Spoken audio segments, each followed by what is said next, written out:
Oh, we're being all foxy and sly, are we?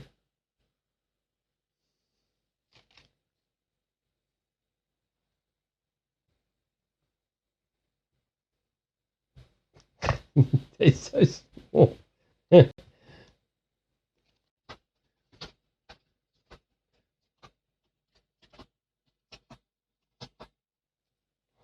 Not turn them upside down. I don't really do upside down cards, and it just annoys me when they end up upside down. Right, so the first official non Lenormand spread.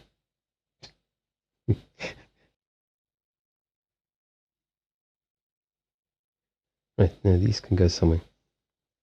Okay.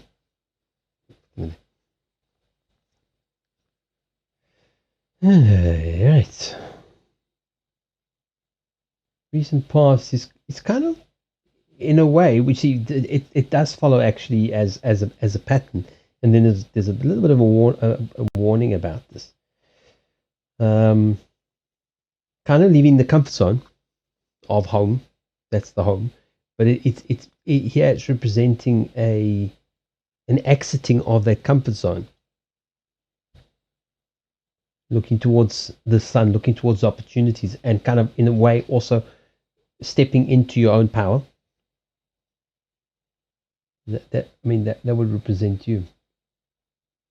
Then coming into the current, present tense, you got you literally transforming,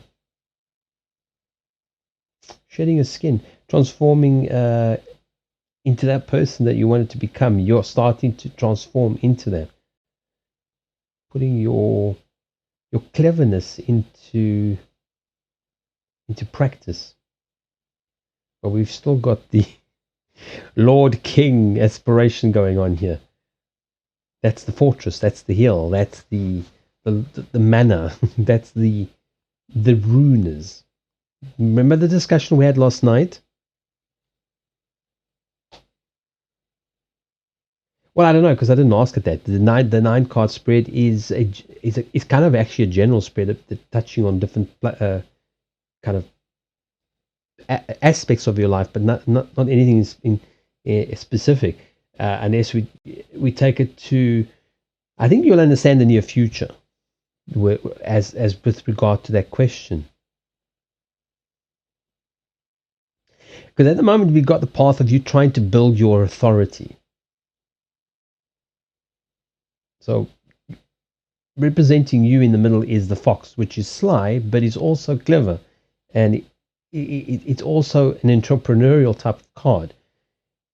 Foxes aren't known to just sit around and somebody bring me a chicken. No, I'll just go in and get half a dozen for myself. But the thing is, too much of that energy leads to being isolated. The people who live up on the fort, top of the hill, are the very people you don't want to be. Do you remember our discussion last night? So that's the present. That's your present state of frame of mind. Is still thinking that if you get into that position, you will make a change. We don't need to go into that again. You understand.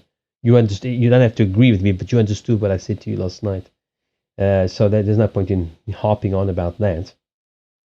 Right. So then we have the near future, which we still have a stagnation. We still have a hibernation, but it's to allow you to put down roots. It's allow you to anchor yourself in life. So in a way, it's actually just to prevent you from rushing off. Because if you could rush off now, you'd be rushing off. And that's not what you're supposed to be doing. You're not supposed to be rushing off. There's the cross to bear. Okay? Remember what we said last night? It's not your cross to bear. This is why you are currently stagnant in hibernation, because you've got to learn this. Even if you still pursue it, you've got to understand it. So that's your challenge right now. That's why you're in the hibernation, is because you're trying to take on things that are not yours to take on. That's from what I remember, that's the 36 is literally a cross to bear. And it's usually not somebody else's doing, it's your own. Hello, Sylvester. ¿Cómo estás? It's putting aside the dogma, putting aside all sort of regrets, and letting go of the burden. Because as long as you carry other people's burdens, humanity's burdens, then you are stuck. They're not your burdens. This is why you are in this.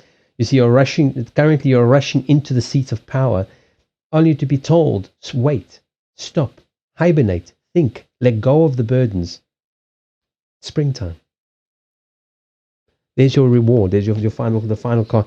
That's the springtime. It's the abundance. That also speaks about health. Does that make sense? I know it makes sense to you because you're intelligent. Can that also be read as yes? You see, the winter tree slows down growth. Okay, where the summer tree has put down roots and it starts to, it's still evergreen. It's just that it's slower growth. That's why it's kind of a hibernation time. Half naked young man.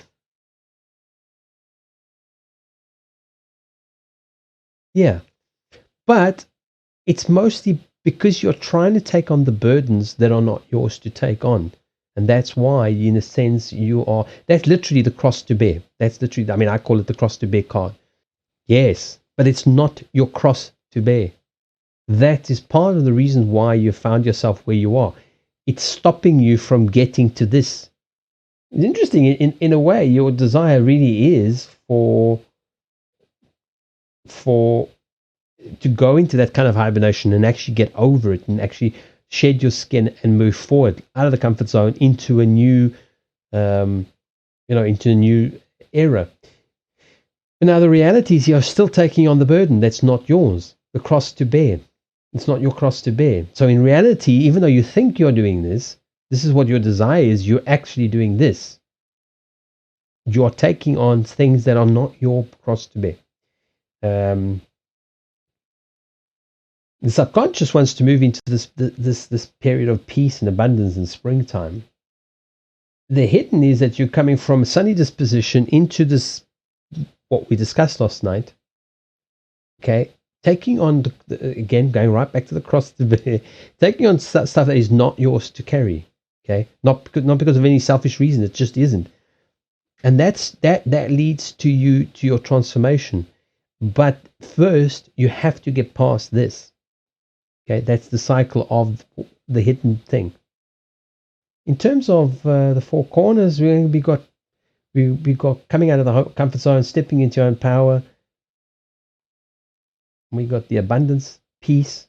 We've got in a sense an achievement through diversity. Look, the winter tree, the holly, is still evergreen in spite of it being cold, still flowering. So no one has a cross to bear. That's the point. Is no one actually has a cross to bear. It's a self-imposed thing. And generally when we don't want to work on ourselves, we work on other people's problems because it's easier. I'm going to fix you. Yeah, how about you fix yourself? No. You're much more important than me. So I'm going to fix you. I'm going to fix the world. I'm going to fix everything. How about we just fix you? No. The world's more important. We have to fix the world. How about we just fix you? Look at it this way. If everyone fixes themselves, the world doesn't need fixing. This comment makes more sense in light of what we spoke about yesterday. When you fix yourself, if everyone fixes themselves, I'm not saying that you have to do it alone, you don't have help, but everybody's avoiding what they need to do and trying to fix the world and trying to fix what is not theirs to fix. If everybody focused on themselves and fixed themselves, all of the things we discussed last night would just evaporate. The whole entire planet, flat or otherwise, could be changed overnight by one person. That one person is you watching. Okay? One person can change the world, but they don't. That's the point, Jerry. So one person, like people always say, oh, one person can't change the world. I said, no, one person does change the world, but that person never changes the world, so the world doesn't change. They're always out looking outward, crosses to bear, things to achieve, powers, seats of power to get into that will help change the world. The world doesn't need to be changed. The world is as it's supposed to be, as people have asked it to be. The lesson has to come from within. So the person who can save the world is the person. The person's not doing it. So if the person doesn't do it, the world doesn't change. And if anybody comes along and tries to change the world for them, not only will they get upset, because when you start shattering people's illusions and shaking them out of the comfort zone, like where you started out, they get very upset. Sometimes they get a gun and they shoot you. So that's the thing, is the change is always within, not now. It's not to say that you no longer have charitable organizations, you no longer try and help your neighbor. No, that is different. That's communitarianism that we also spoke about last night. That's being a community, more than humans, just remembering the community of souls. But everybody's got their own life path. So if everybody changes their life, the whole planet changes. Everything changes. We could change it in one split second. If everybody changed the way they see things, the way if they understood the soul, if they understood the spirit, like this, then everything would change. The entire illusion would be reset. Everything would be reset. It's not, because people don't want it to be reset.